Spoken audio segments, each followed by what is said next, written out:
안녕하십니까, 성재현입니다. 오늘 제가 찾아온 곳은 당진하고 서산 중간에 있는 대우만이라고 하는 곳입니다. 이곳 대우만은 80년대 90년대에 굉장히 유명한 낚시터였었는데, 이게 옆에 천수만이 생기고 그 다음에 이제 배스가 유입이 되면서 지금은 낚시인들한테 많이 잊혀진 그런 낚시터입니다. 근데 그렇다 하더라도 지금 보통 보면 해빙 막 되고 나서부터 산란기까지 한 4월 중순 말까지 요 시기에는 굉장히 큰 붕어들이 나오는, 그 큰 붕어들이 연안위로 붙어서 낚시에 잡히는 그런 시기입니다. 그래서 특히나 여기 이 대우만 붕어들이 배스가 많아서 이 빵이 굉장히 좋거든요. 최고가 굉장히 높은 경우인데, 그래서 여기 현지 분들은 그런 붕어들을 쟁반처럼 생겼다 그래서 쟁반붕어라고 많이 얘기를 합니다. 근데 지금 좀 그 낮에 바람이 좀 많이 부네요.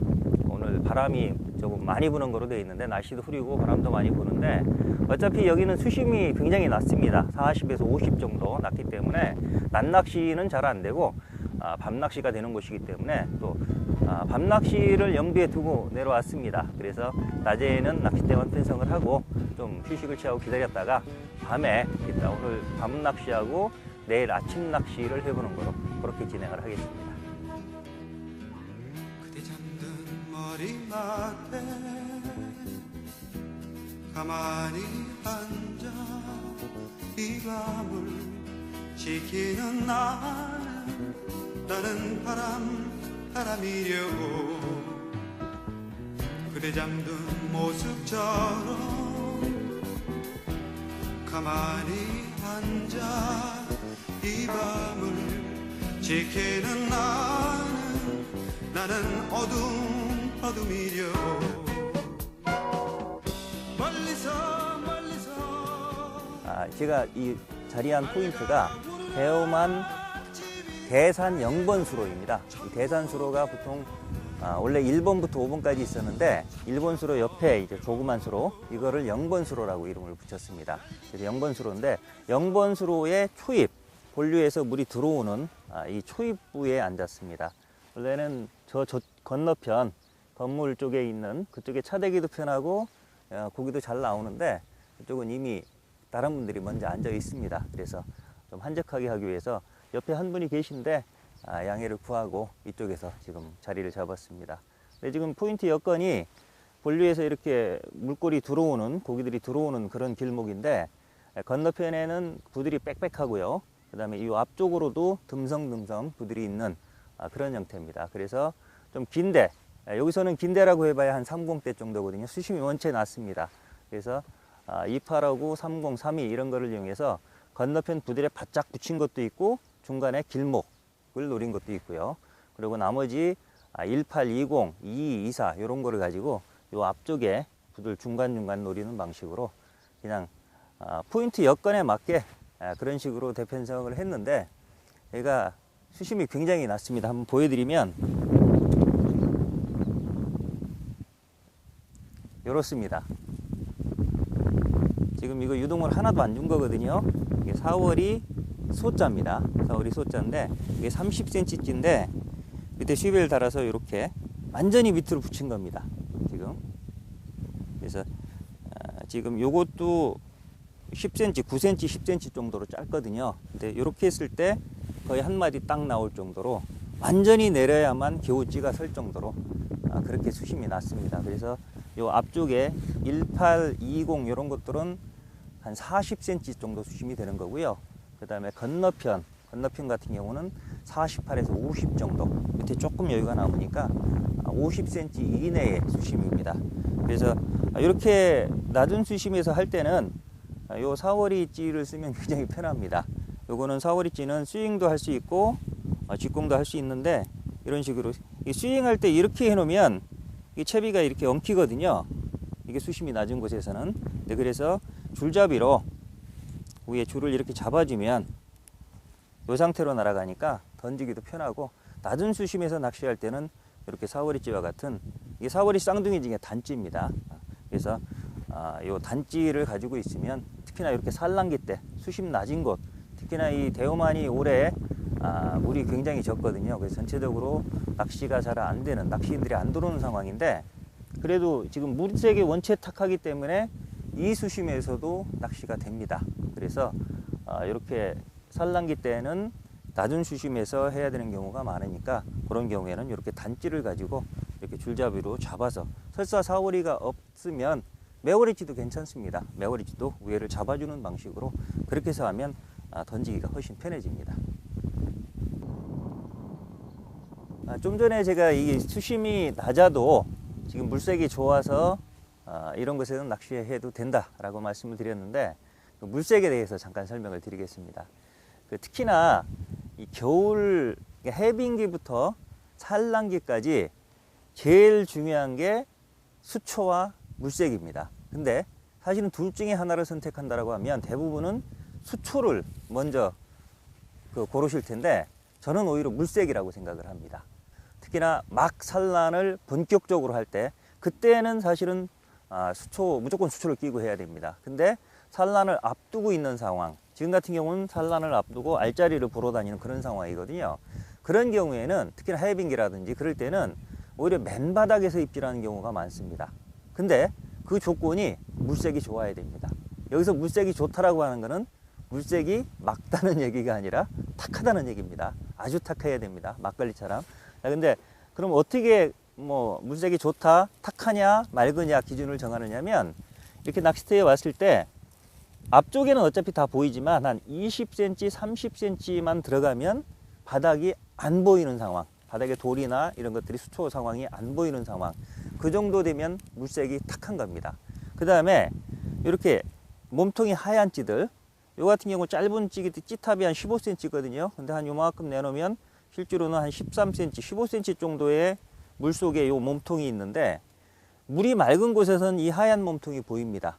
근데 이렇게 물색이 탁한 곳, 이런 곳에서는 이 몸통이 안 보이거든요. 몸통이 보이는 곳이라면 최소한 1m 이상 수심에서 낚시가 이루어져야 되고요. 만약에 몸통이 안 보이는 그런 탁한 경우라면 이렇게 찌만 설 수 있는 수심 한 40cm 이상만 되면 낚시를 하셔도 됩니다.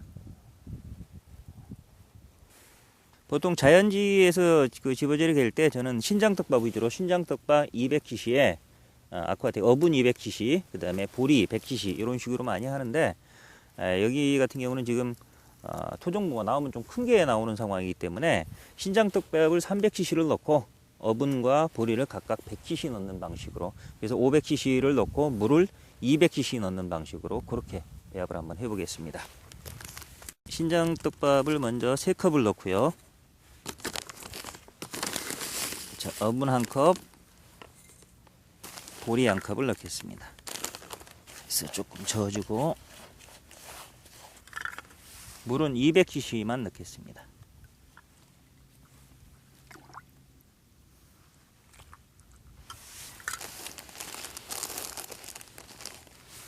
그 다음에 구루텐인데요. 저는 양어장 중국붕어 낚시를 할 때는 다이와 삼합을 씁니다. 다이와 삼합을 쓰고, 이게 토종붕어 낚시, 자연지에서 토종붕어 낚시를 할 때는 이 다이와 삼합에 요 3번 딸기 구루텐을 하나를 섞어서 물을 좀 많이 넣고 많이 치대서 오래 붙어 있게 그렇게 하는 방식으로 사용을 하는데, 만약에 요거를 안 넣고 다이와 삼합만 갠다면 원래 숭구를 쏟고 50cc에 오사츠 킴에 25, 25 이렇게 해서 100cc를 만드는데, 지금 제가 여긴 자연지라서 이 딸기 구루텐을 한 봉을 넣을 겁니다. 근데 이 딸기 구루텐과 요 숭구루소꼬가 거의 성분이 같습니다. 같은 딸기거든요. 그래서 이 딸기 구루텐을 섞을 때는 요 순서를 바꿔주는 게 좋습니다. 오사츠 구루텐을 50cc를 넣고 숭구루소꼬와 키메 구루텐을 25cc만 넣고, 그 다음에 요 한 봉이, 여기 3봉이 들어가 있는데 요 한 봉이 한 90cc, 100cc 가까이 되거든요. 요거를 넣어서 그러면 한 190cc 정도 되는 겁니다. 그런 상태에서 물은 200cc를 넣어도 되고 225cc 정도를 넣어도 됩니다. 아주 무르게 쓰시는 분들은 250을 넣어도 되고요. 저는 조금 무르게 225cc를 넣는 방식으로 그렇게 한번 배합을 해 보겠습니다. 오사츠 50cc에 숭굴루 쏟고 25cc, 그 다음에 키메 구루텐 25cc요. 여기에 마르키 3번 딸기 그루텐을 한 봉을 넣는 방식으로 좀 저어주고요. 100cc 컵으로 2개를 넣고요. 25cc를 넣어줍니다. 그래서 빠르게 저어서 물이 스며들게 해주고요. 자, 이렇게 된 상태는 이렇게 흐를 정도로 죽 상태입니다. 처음에는. 그리고 조금 놔두면 물을 흡수하거든요. 5분 정도 놔두면. 그 상태에서 이제 전체를 막 주물러 줘도 되고 아니면 반 정도를 떼가지고 여러 번 주물러서, 그렇게 되면 물을 많이 넣기 때문에 부드럽습니다. 그래서 들어가자마자 입질을 받을 수 있고, 또 지금 3번 그루텐 같은 경우가 특히나 그 그루텐 섬유질이 많거든요. 그래서 바늘에 오래 잔분이 붙어 있습니다. 그래서 30분, 1시간이 지나도 입질을 받을 수 있도록 그런 식으로 사용을 하겠습니다.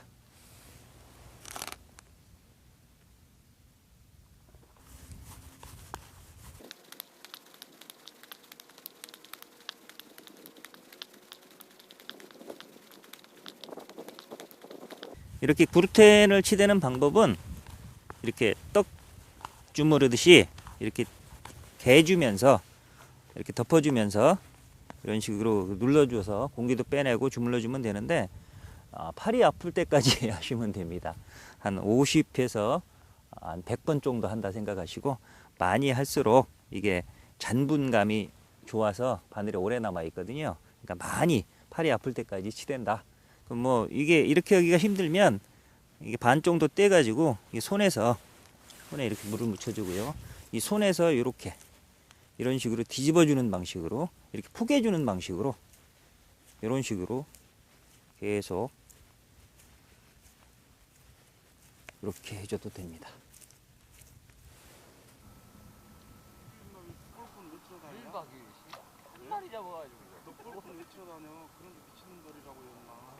어두워질 때가 됐으니까 전자케미로 바꿔서 밤낚시를 해보겠습니다. 전자케미는 지금 이 편안케미가 2가지 색상이거든요. 녹색하고 오렌지가 있는데, 보통은 뭐 저도 녹색을 많이 씁니다. 근데 녹색은 장점이 굉장히 불빛이 밝고 오래 쓸 수가 있습니다. 한 4일 밤낚시 할 정도로 오래 가는데, 이게 단점은 너무 밝아서 눈이 부신 문제가 있습니다. 그 다음에 이렇게 수심이 아주 낮은 곳이라든지 물이 맑은 곳에서는 또 이렇게 다대편성했을 때 전부 다 그렇게 불을 밝혀 놓으면 고기 조금 경계심을 유발할 수도 있을 겁니다. 그래서 오늘은 요 오렌지색, 요거는 그 녹색에 비해서 불빛이 조금 약합니다. 그리고 한 이틀 정도밖에 사용을 못 합니다. 그렇지만 눈이 안 부시고 그 다음에 아주 밝지가 않기 때문에 이렇게 낮은 수심이나 물 맑은 곳에서 할 때는 붕어의 경계심을 좀 줄일 수 있는 그런 장점이 있을 것 같아서 오늘은 요 전부 다 오렌지색을 뽑아서 밤낚시를 해보도록 하겠습니다. 그 다음에 이건 여러 번 제가 말씀을 드린 것 같은데, 이 전자 편안케미하고 당산 아케미 무게가 거의 비슷합니다. 이게 당산 아케미가 0.18, 편안케미가 0.19거든요. 이 표제에는 0.23으로 되어 있는데 이건 다른 거하고 혼용으로 쓰다 보니까 그런 거지, 실제로는 0.19입니다. 그래서 0.01g, 거의 찌타 한 마디 정도밖에 차이가 안 나는 거거든요. 그러니까 그거는 거의 무시하셔도 됩니다. 그냥 낫케미 쓰시다가 낫케미 빼서 바로 그냥 요 편안케미로 바꿔주고, 만약에 찌를 낮에 한 2마디 이렇게 내놓고 썼다라고 하면 그러면 내려서 요 정도로 줄여주시면 한 마디 정도 내려주시면 되고, 그 다음에 원래 요만큼 내놓고 썼다면 찌 내릴 필요도 없이 그대로 그냥 밤낚시 하셔도 됩니다.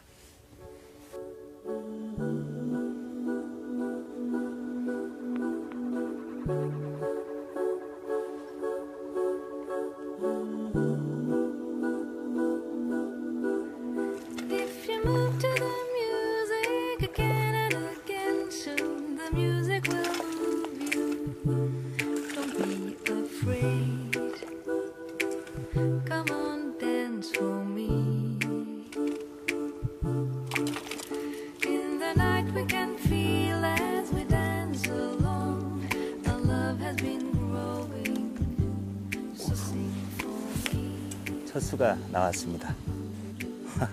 이 수심이 낮다 보니까 뜰채로 떴는데 흙까지 퍼졌네요. 아이고, 고기가 진흙에 묻혀갖고 좀 닦아야 될 것 같습니다.